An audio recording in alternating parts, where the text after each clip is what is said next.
చోటా భీమ్‌లో ఉన్న 'టుంటున్' అనే పాత్ర నిజంగా మన హృదయాల్లో చాలా ప్రత్యేక స్థానం కలిగి ఉంటుంది. మీకు తెలుసా? ఈ పాత్ర భారతదేశం మొట్టమొదటి మహిళా హాస్యనటిగా పేరు పొందిన ఉమాదేవి కత్రి నుండి ప్రేరణ పొందింది. ఆమె యొక్క వేదిక పేరు 'టుంటున్'. 'టుంటున్' తన చిన్న వయసులో చాలా కష్టాలు ఎదుర్కొంది.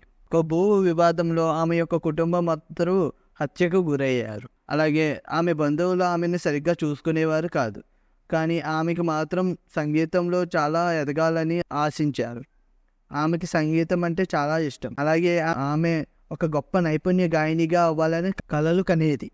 దాంతో ఆమె ముంబైకి వెళ్ళిపోయి ముంబైలో ఉన్న సంగీత దర్శకుడు నౌషద్ అలీ ఆయన దగ్గరికి వెళ్ళి తనకు ఒక పాట పాడే అవకాశం ఇవ్వమని అడిగి నౌషద్ అలీ గారు పట్టుదల చూసి తనకు అవకాశం ఇచ్చారు. 1947లో మొదటి అవకాశం దక్కింది.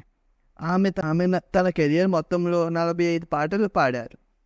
కానీ ఆమె యొక్క సింగింగ్ కెరియర్ తగ్గుముఖం పట్టినప్పుడు నౌషద్ అలీ గారు ఆమెను 'టుంటున్' అనే పేరుతో హాస్యనటిగా పరిచయం చేశారు. బాలీవుడ్లోనే అత్యంత ప్రచారం పొందిన హాస్య నటుల్లో ఒకరయ్యారు. ఆమె దాదాపు 200 సినిమాల్లో హాస్యనటిగా పనిచేశారు. 1980లో పరిశ్రమ నుండి రిటైర్ అయ్యారు. ఆమె చివరి సినిమా హిందీలో. తన వ్యక్తిగత జీవితంలో ఆమె ఢిల్లీలో ఉన్న వ్యక్తిని పెళ్లి చేసుకున్నారు. అతను ముంబైలో ఆమెతోనే ఉండిపోయి వారిద్దరికి 2 కుమార్తెలు 2 కుమారులు జన్మించారు. ఉమాదేవి కత్రి వారి భర్త 1992లో మరణించారు.